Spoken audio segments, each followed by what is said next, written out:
Hi, my name is Steve Kirshenbaum, founder and CEO of SAT Preparation Group. I want to personally thank you for taking the time to learn about the basics of the SATs and ACTs.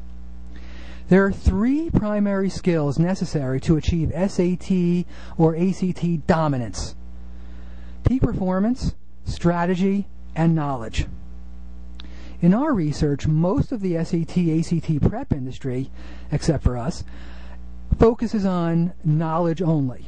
Unfortunately, this knowledge is often too technical and over the students' heads, or were communicated pedantically in typical classroom fashion, where the kids get bored quickly and don't retain the information.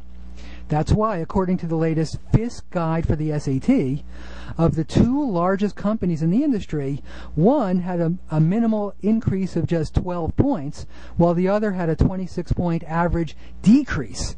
That is clearly a bad investment.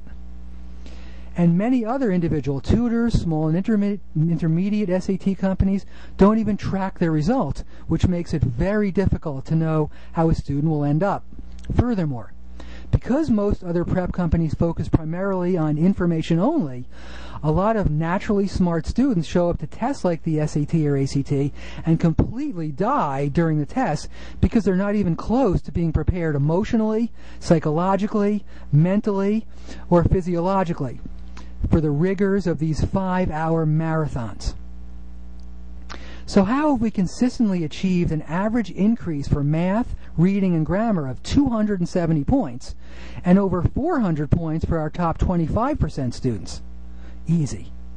I decided early on to incorporate the three-legged stool approach. Let me explain.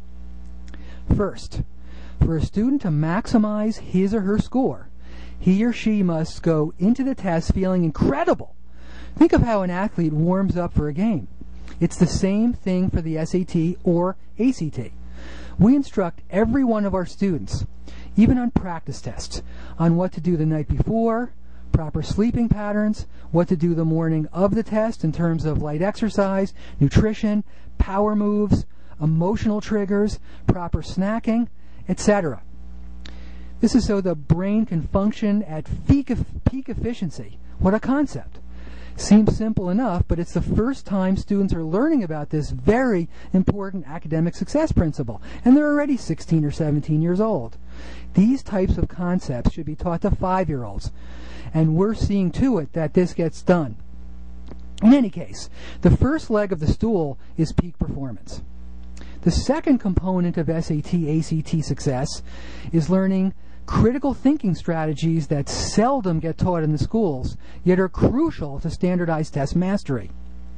How to analyze reading, math, reading, and grammar questions to minimize errors, time management and efficiency strategies for critical reading, knowing where the difficult questions are to avoid penalties on the SAT specifically, understanding omitting rules, visual, auditory, and kinesthetic feedback loops to improve performance, etc.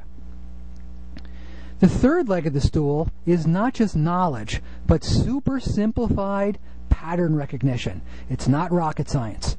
Some of the concepts taught in schools are spread out over years and personally not taught very effectively.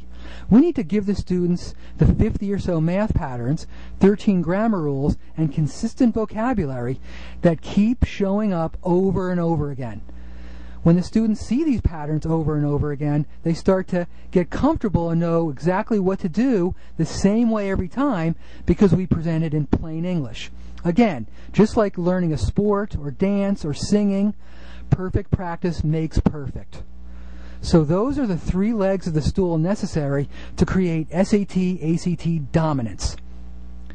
The two caveats are, 1, you have to have a willing participant. It has to be a two-way street between coach and student. And 2, all three legs of the stool must work together for maximum efficiency. In other words, if a student has the knowledge and performs the critical thinking strategies, but is in a low physical state of energy, the score will not even be close to ideal, by sometimes hundreds of points. Or a student can be totally fired up, but if he doesn't know what he's doing, it's not going to matter. The bottom line is all three legs must be in harmony to achieve SAT or ACT dominance. If you'd like more information, I have 20 plus free informational videos on frequently asked videos on life skills and for teens and young adults that I'd love to share with you that will virtually every question you have about preparing for these difficult standardized tests and the real world. If you go to youthquest.org or prepsattest.com and click on the blog link, you can easily sign up and get all of them. Make today and every day a terrific adventure.